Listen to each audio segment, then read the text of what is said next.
Hello Mark, my English name is Lydia and my Chinese name is Jolie Han. My student number is SO441056. I'm junior at NCUE and my major is English at NCUE. The title of the speech is The Big Idea My Brother Expressed by Jamie Heywood. When my brother called me in December of 1998, he said, "The news does not look good. This is him on the screen. He'd just been diagnosed with ALS, which is a disease that the average lifespan is 3 years. It paralyzes you. It starts by killing the motor neurons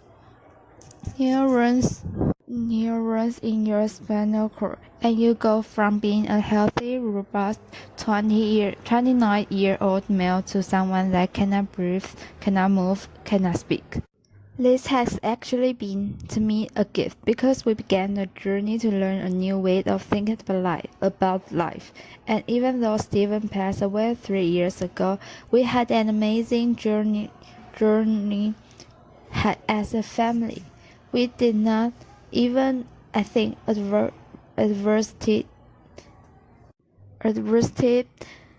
is not even a right word.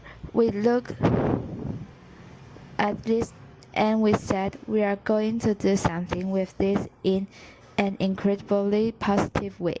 And I want to talk today about one of the things that we decided to do, which was to think about a new way of approaching healthcare. Because, as we all know here today, it doesn't work very well. I want to talk about it in the context of a story. This is the story of my brother, but it's just a story, and I want to go beyond the story and go to something more. Given my status, what is the best outcome I can hope to achieve, and how do I get there? Is what we are here to do in medicine? Is what everyone should do? And those questions all have variables to them. All of our statuses are different. All of our hopes and dreams what we want to accomplish is different, and our path will be different. There are also stories, but it's a short story. It's a story until we convert it to data, and so what we do. This concept we had was to take Stephen's status. What is my status? And go from this concept of working, breathing, and then his hands speaks, and automatically happiness and function. So the first set of pathologists they end up in a sick man on his icon. But the rest of them are really what's important here, because Stephen, despite the fact that he was paralyzed, as he was in that pool, he could not walk, he could not use his arms. That's why he had a little floaty things on them. Did you see those? He was happy. We were at the beach. He was rising his sun, and he was productive. And we took this and we converted it into data. But it's not a data point at that one moment in time. It is a data point of Stephen in the context. Here he is in the pool, but here he is healthy as a builder, taller, stronger, got all a woman, amazing guy. He is walking down the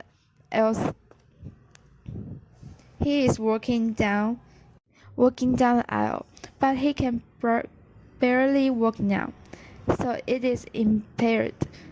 And he could still hold his wife's hand, but he couldn't do button on his clothes, can fit himself. And here he is, paralyzed, completely unable to breathe and move over this time journey. These stories of his life converted to data. He renovated He removed my carriage house when he was completely paralyzed and unable to speak and unable to breathe, and he won an award for a historic restoration. So here's Stephen alone, sharing this story in the world. And this is the insight, the thing that we are excited about, because we have gone away from the community that we are. The fact that we really do love each other and want to care for each other. We need to give to others to be successful. So Stephen is sharing this story, but he is not alone. There are so many other people sharing their stories. Not stories in words, but stories in data and words. And we convert that information into this structure, this understanding, this ability to convert those stories into something that is computable, to which we can begin to change the way medicine is done and delivered. And we did this for ALS. We can do this for depression, Parkinson's disease, HIV. They are not simple. They are not scalable. They require thoughts and processes to find the meaningful information about the disease. So this is what it looks like when you go to the website, and I'm going to show you what patients like me, the company that myself, my youngest brother, and a good friend from MIT started. Here are the action patients. There are 45,000 of them now, sharing their stories as data. Here is an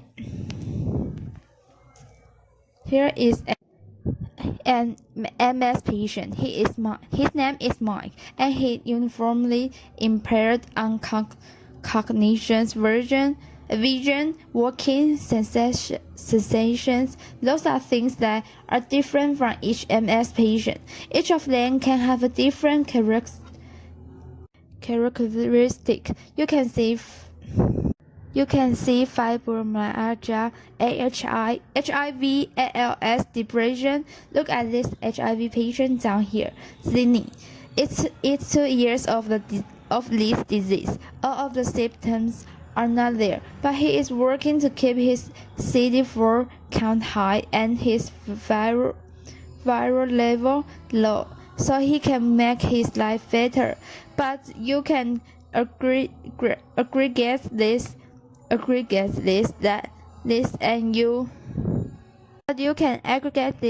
and you can discover things about treatment. Look at this, 2,000 people almost on Compexone. There are patients currently on drugs, sharing data. I love some of these. Physical exercise, prayer. Anyone want to run a comparative effectiveness study on prayer against something? Let's look at prayer. What I love about this, just sort of interesting design problems. They are why people pray. Here is the schedule of how frequently it's a dose. So anyone wants to see the 32 patients that pray for 16 minutes a day and see if they are doing better. They probably are. Here they are. It's an open network. Everybody is sharing. We can see it all. Or I want to look at anxiety, because people are praying for anxiety. And here is data on 15,000 people's current anxiety right now. Here they're treated, the drugs, the components of it, their side effects, all of it in a rich environment, and you can drill down and see the individuals. This amazing data allows us to drill down and see what this drug is for. 1,500 people on this drug, I think. Yes, I want to talk to the 58 patients down here who are taking our milligrams a day. And I want to talk to the ones of those that have been doing it for more than 2 years. So you can see the duration, all open, all available. I am going to log in.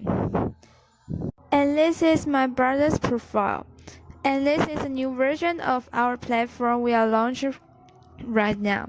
This is the second generation. It's going to be in Flash. And you can see here, and this animates over Steven's actual data against the background of all other patients. Against this information, the blue band is the 50th percentile.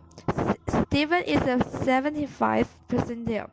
That he has known genetic ALS. You scroll down in this profile and you can see all his prescription drugs. But more than that, in the new version, I can look at this interactively. Wait, poor spinal capacity.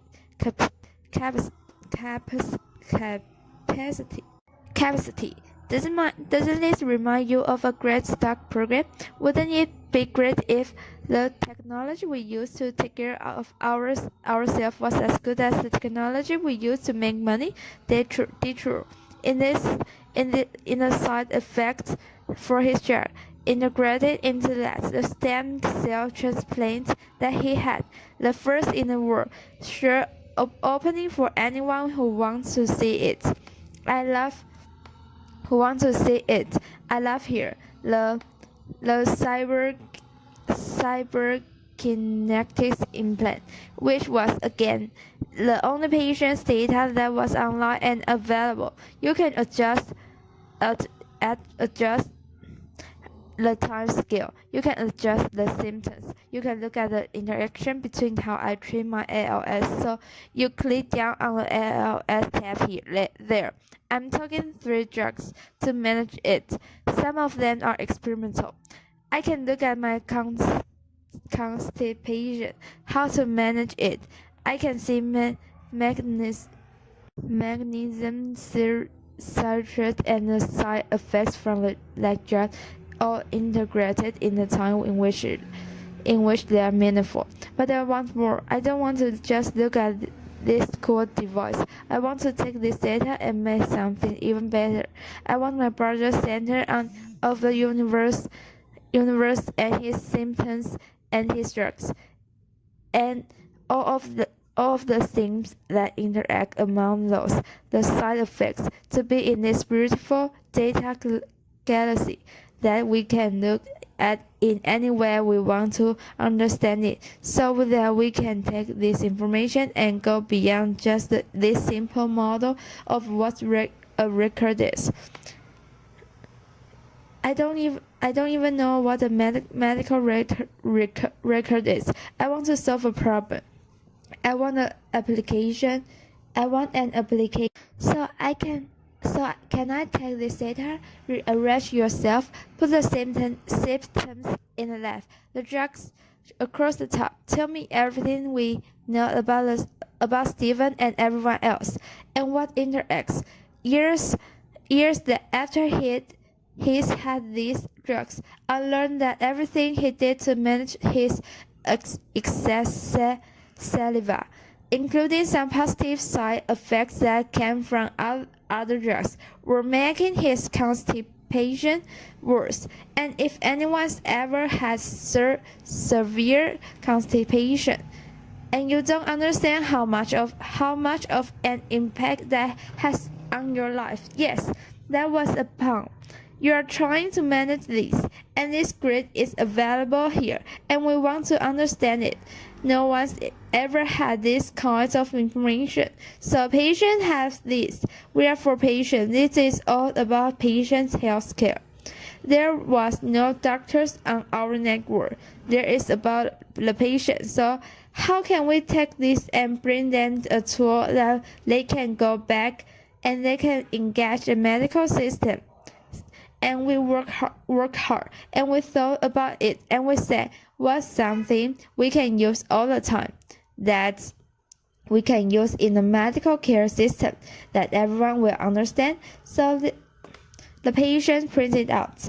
But because hospitals usually block us because they believe we are a social network, it's actually the most used features on the website. Doctors actually love these sheets, and they are actually really engaged.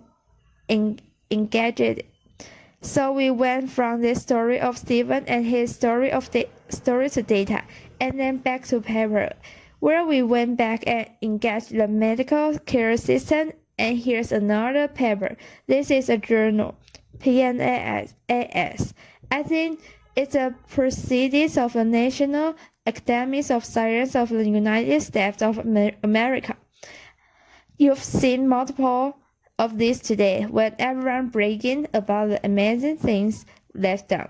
This is a report about a drug called lithium.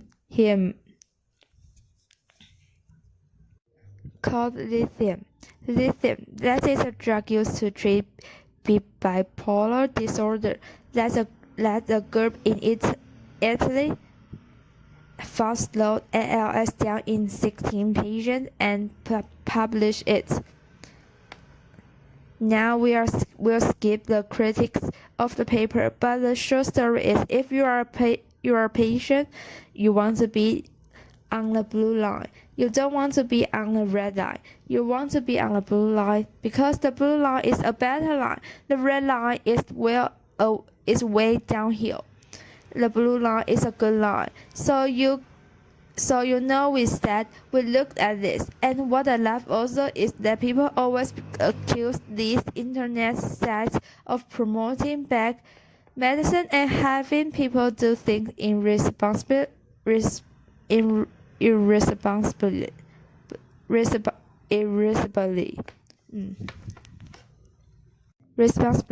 So this is what happened when PNAS published this. 10% of the people in our system took lithium.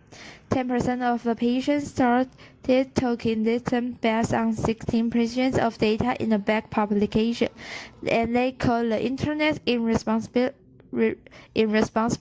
Here's the implication of what happens.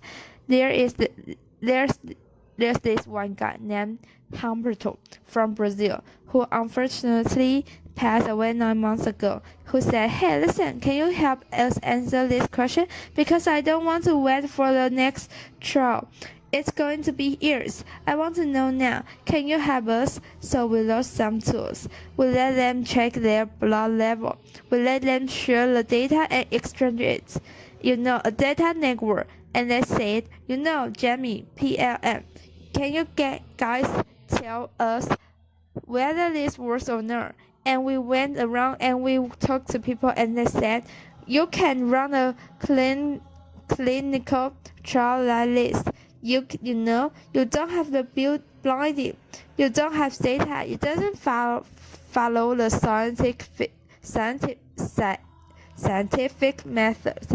It's never going to work. You can't do it. So I said, okay, well, we can do that. Then we can do something harder. Later, I can say whether lithium works in all ALS patients, but I can say whether it works in Humberto.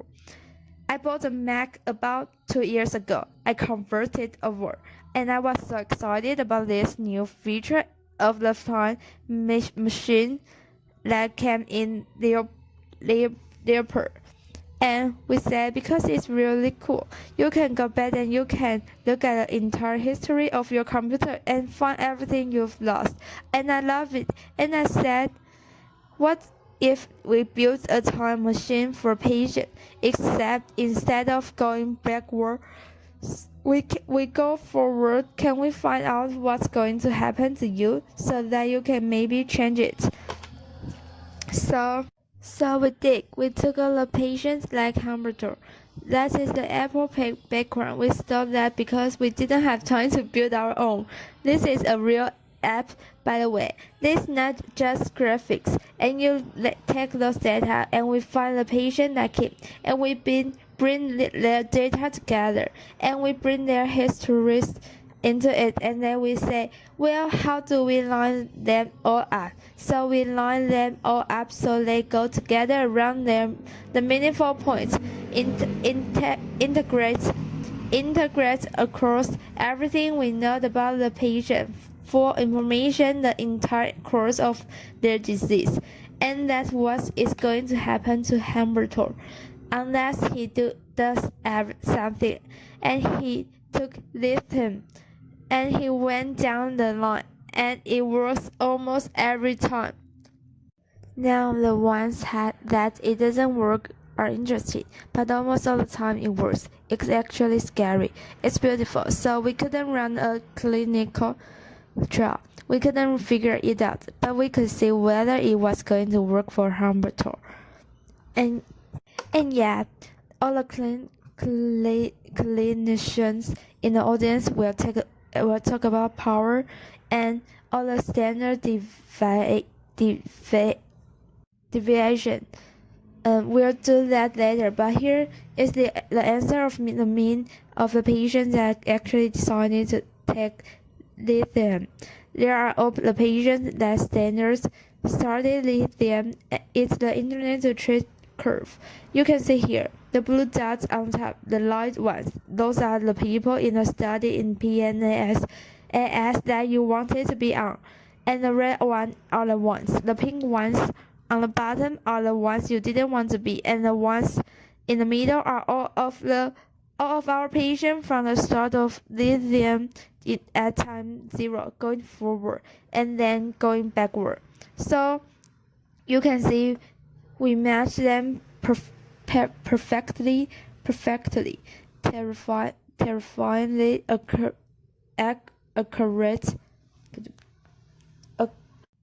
accurate margin.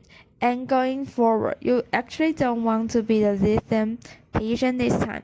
You are actually doing slightly worse, not significantly, but slightly worse. You don't want to be a lithium patient this time, but you know a lot of people drop out. The trial, there is too much dropout. Can we do the even harder thing? Can we go to the patient that actually decided to stay on lithium because they were so convinced they were getting better? We ask our control algorithm. Of those 69 patients, by the way, you'll notice that 4 times the number of patients in the clinical trial. Can we look at those patients and say, can we match them with our time machine to the other patients that are just like them? And what happens? Even the ones that believe they were getting better match the controls exactly those little lines. That's the power. So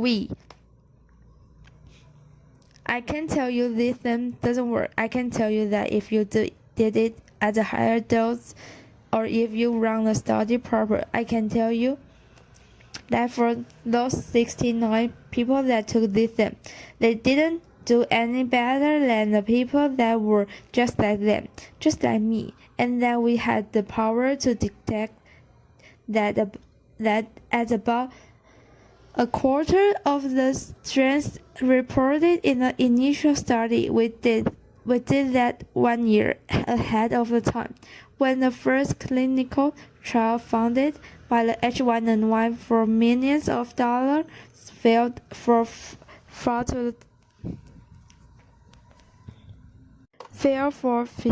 last week and announced it. So remember, I told you about my brother's stem cell transplant. I never really knew whether it worked, and I put 100 million cells in his cisterna magna in his normal core, and filled out the IRBS and did all this work. And I never really knew. How did I not know? I mean, I didn't know what was going to happen to him.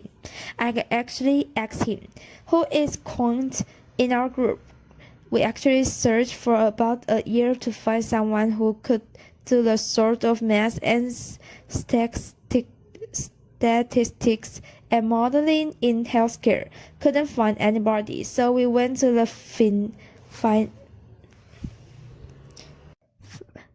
finance industry, and there are these guys who use the to model the future of interest rates and of that kinds of stuff. And some of them were available, so we hired one. Laughter. We hired them, selling out assist at lab. I am him themes. That's the way I communicate with him. It's like a little guy in a box. I am Tim. I said, Tim, can you tell me whether my brother's stem cells transplant work or not? And he sent me this 2 days ago. It was that little outliers there. You see that guy live a long time. We have to go talk to them because I'd like to know what happened because something went different. But my brother didn't. My brother went straight down the line. It will only work about 12 months.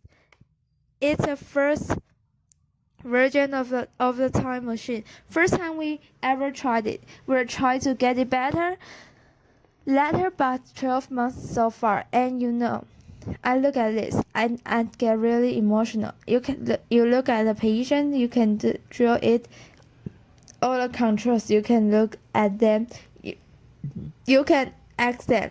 And I found a woman we found her. She was odd because she had data after she died, and her husband had come in and entered her last functional scores because he knew how much she cared. And I'm thankful. I can't believe that these people, years after my brothers had died, had helped me answer the question about whether an operation I did and spent millions of dollars on years ago worked or not. I wish I had been there when I'd done it the first time. And I'm really excited that it's here now because the lab that I found it has some data on a drug that might work, and I'd like to show it. I'd like to show it in real time. Now, I want to do that for all of the diseases that we can do that for. I've got to send the 5,000 people that are doing this social experiment with us. There is an amazing journey we are going on to become human again, to be part of community again, to share of ourselves, to be vulnerable, and it's very exciting. So thank you. Applause.